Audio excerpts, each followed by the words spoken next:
Gunipun pangaksami nyuwun pangapunten dhateng Allah Subhanahu wa taala. Menawi dianggep keliru kali sedaya kaum muslimin dalem nyuwun agungipun pangaksami ingkang kathah. Iku kula ing niki sampun repotaken para sepuh. Nggih. Pun insyaallah muga penyuwunan ngapunten kula dipun tampi.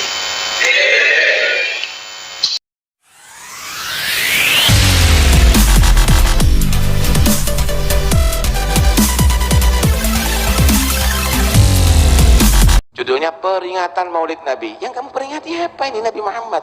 Kan takdim. Lah kok begini ihana? Orang itu suruh belajar nyisir rambut dulu.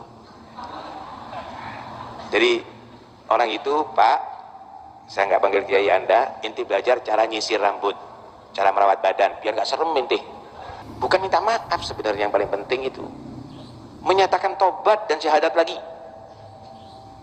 Saya merasa bersalah, bukan barangkali ceramah saya menyinggung, saya minta maaf, bukan. Istitabah itu mengajak orang itu bertobat, ngaku salah. Saya bersalah berbicara begini, saya tobat, astagfirullahaladzim, saya menyatakan asyhadu an la ilaha illallah wa asyhadu anna muhammadar rasulullah, saya bertobat kepada Allah.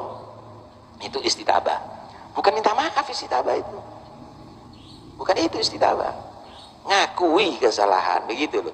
Nah kalau model begitu belum tentu ngaku kesalahannya dia, belum tentu mengakui kesalahannya dia. Ya, mungkin ya Allah ingin mengajarkan kepada kita, jangan gampang-gampang panggil dai yang tidak jelas, jangan yang nyeleneh-nyeleneh, yang macam-macam, yang jelas aja, begitu ya. Jangan pura-pura ente Indonesia ini dijajah sama Belanda 350 tahun nggak punya utang. Hebat nggak?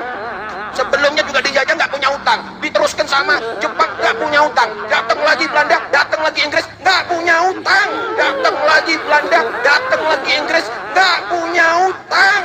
Tapi sekarang kok banyak utang nggak ada penjajahnya? Kok banyak utang nggak ada penjajahnya? Krisis sama nggak krisis? Jangan bodoh ente kalau bilang nggak krisis. Menurut mantan Direktur Pelaksana Bank Dunia ini, Indonesia merdeka tidak dalam kondisi perekonomian yang stabil. Pasalnya, Belanda sendiri baru mengakui kemerdekaan Indonesia pada tahun 1949-an. Jadi dari tahun 1945 sampai 1949 Indonesia masih terus berada dalam situasi intimidasi, konfrontasi, bahkan agresi Belanda. Itu kondisi politik, militer, keamanan, dan ekonomi tidak pasti, ujar Sri Mulyani beberapa waktu lalu. Ekonomi kita diberi warisan, tidak hanya ekonomi yang rusak, tapi juga utang pemerintah kolonial, lanjut dia. Mengutip pemberitaan harian Kompas, tanggal 27 Desember tahun 1985, utang warisan Hindia Belanda tersebut merupakan salah satu harga mahal yang harus dibayar pemerintah Indonesia untuk mendapatkan pengakuan kedaulatan dari bekas negara penjajahnya tersebut. Meski memproklamirkan kemerdekaannya pada tanggal 17 Agustus tahun 1945, Indonesia secara de facto dan de jure baru mendapatkan status sebagai negara berdaulat pasca Kesepakatan Konferensi Meja Bundar, KMB, tahun 1949.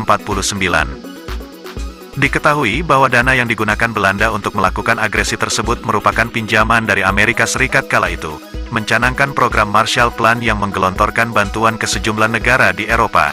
Belanda adalah salah satu negara yang menikmati bantuan itu, namun Indonesia yang harus membayarnya. Utang itu baru lunas di tahun 2003, ketika Presiden Megawati Soekarno Putri menjabat sebagai presiden. Banyak pihak yang kemudian beranggapan bahwa utang itu adalah pemberian wajib bagi Belanda, karena sudah melepaskan potensi terbesarnya di wilayah timur.